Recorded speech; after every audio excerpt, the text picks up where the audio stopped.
Okay, so we're diving into the 2024 election, and you want to know which states are going to be the real nail-biters. The really decisive one. Exactly. And get this, we dug into some analysis from The Economist, and their findings are pretty wild. Wild is an understatement. Haha, right. Okay, so forget nationwide polls for a second. Yeah, they're not the whole picture. The Economist is saying it might all come down to just 7 states. 7. That's it. It's like the Electoral College creates this whole other game within the game, you know? It's true. You could be ahead by millions of votes nationwide, but if you lose in those specific states... Toast. Game over. It's crazy how much power those few states hold. It reminds me of 2020. Everyone knew it was close, but it was even closer than most people realize. Oh, absolutely. Down to the wire. Just about 311,000 votes spread across 6 states decided the whole thing. Which is why those 6, plus one more, are our focus today. The battlegrounds. Arizona, Georgia, Michigan, Nevada, North Carolina, Pennsylvania, and Wisconsin. The Economist says these are the states to watch. Okay, so 7 contenders. But what makes these states so volatile? Why are they always on the edge? Well, they're all really tightly contested. Neither party has a firm grip.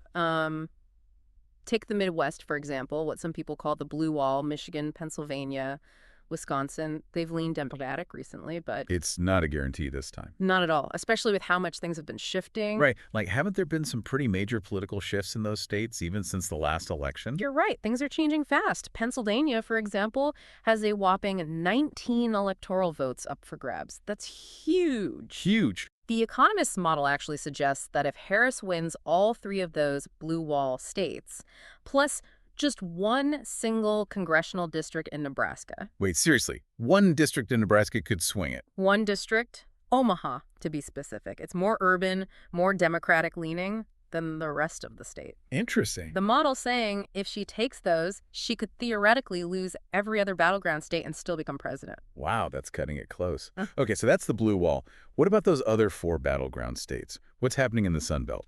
So the Sun Belt, Arizona, Georgia, North Carolina, it's a fascinating case. This region is becoming more diverse and less reliably Republican than it used to be. Yeah, I was going to say, it doesn't feel as solidly red as it used to. Right. Not solidly blue by any means, but definitely shifting. And I think that reflects what a lot of people are seeing across the country, not just in those specific states. You know, things are changing, and it's definitely making the political landscape a lot more interesting, wouldn't you say? Absolutely. And this is where the Economist's analysis gets really interesting. While those Sunbelt states still lean Republican overall, the model shows Democrats now have a 40% chance of winning them. Whoa, 40%. So they've doubled their chances. Exactly. That's double what they had before Biden dropped out of the race. Wow, so Biden dropping out was kind of a big deal? Yeah. But why? What happened when he left that caused such a shift? It's complex, but essentially, Biden's absence created this vacuum that allowed other candidates to step forward. Candidates with different strategies, different appeals to voters. And it changed the dynamics within the Democratic Party, maybe energized certain groups. Interesting. So it wasn't just about him being out of the picture. It's about how everyone else reacted. Exactly. But it's not just about who's at the top of the ticket either. The Economist also points to the impact of what we call down-ballot races. Right. We're not just voting for president. There are all those other crucial positions up for grabs. Yeah. But how do those races, like for senators or governors, actually end up affecting the presidential election? Well, it's like a ripple effect. Okay. So you've got a really strong candidate for, say, Senate, who's really fired up about a certain issue, right? Yeah. That enthusiasm, it can trickle down, gets people who might not have voted in the presidential race to show up at the polls. So it's not just about those individual races, but about the overall energy a party can generate in a state. Exactly. And The Economist highlights some interesting examples of this. Like in Arizona... Okay, the Republican candidate for Senate, really struggling, polling way behind. And on top of that, Arizona has that big ballot measure on abortion rights, which could really get Democratic voters fired up. Right. That's been all over the news. So someone could be planning to vote for Trump, but if they're not thrilled about the Republican running for Senate, or they're really passionate about that ballot measure, they might be more likely to just vote all Democrat. There you go. And you see something similar potentially happening in North Carolina. Oh, how so? The Republican candidate for governor there caught up in a major scandal. Oh, right.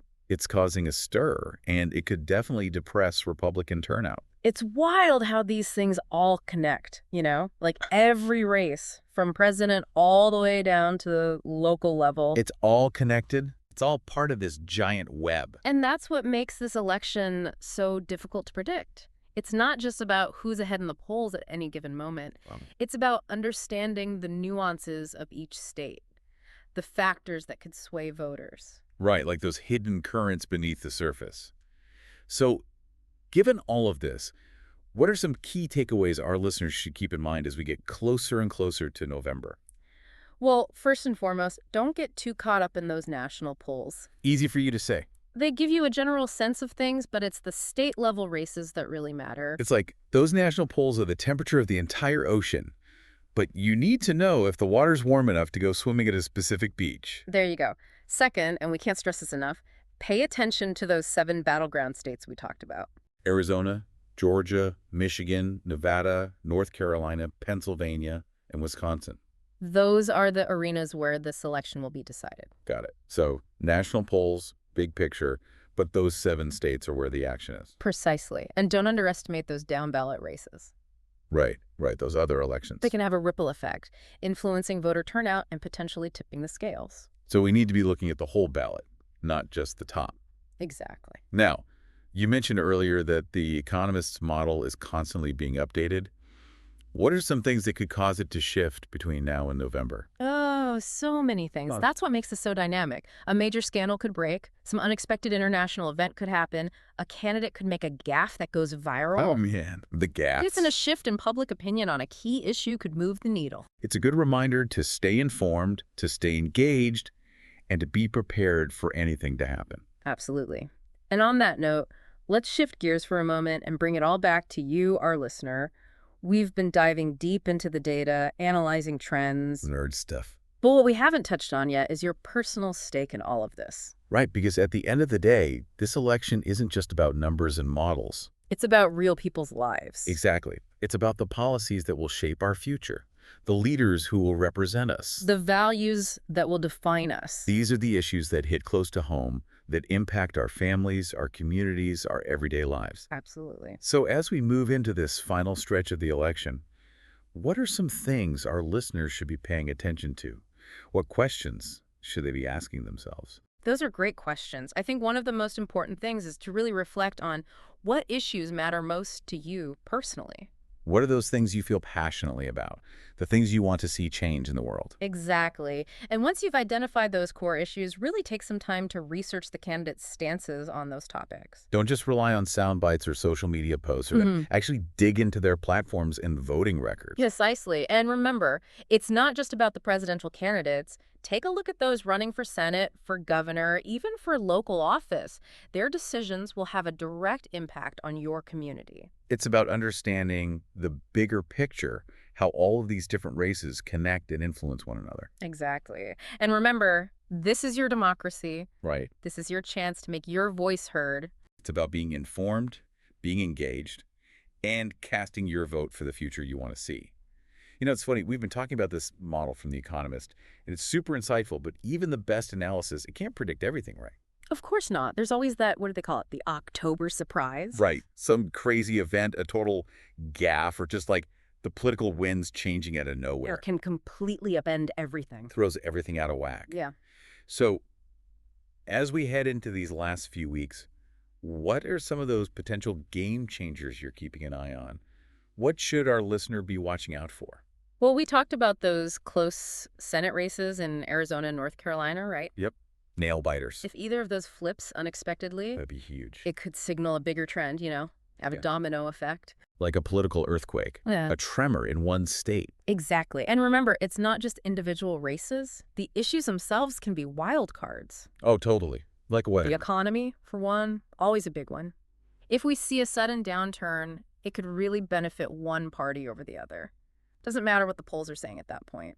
It all comes back to how people are feeling, right? How these events impact their lives, their hopes, their fears. And how they think the future should look. Yeah, exactly. It's what makes this election so fascinating to follow. It reminds us that we're not just like watching some political drama unfold. I'm living it. We're a part of it. Every vote, every conversation we have about this stuff, it all matters. Couldn't agree more. So as we wrap up this deep dive, I want to leave you with this thought. Go for it. Don't just follow the headlines. Follow the trends. Look for those underlying shifts, those unexpected events that could completely reshape the game. And most importantly, stay engaged. This election isn't just a spectator sport. It's our chance to make our voices heard, to help shape the future. This has been amazing. Thanks to The Economist's analysis, it feels so much clearer how these state battles are going to be key. I'm definitely going to be watching those 7 states closely from now until November. It's been a pleasure diving into this with you. And remember, knowledge is power, especially in an election year. So true. And on that note, we want to hear from you. What surprised you the most in this deep dive? What are you most curious about as we head towards November? Hit us up on social media and let's keep this conversation going.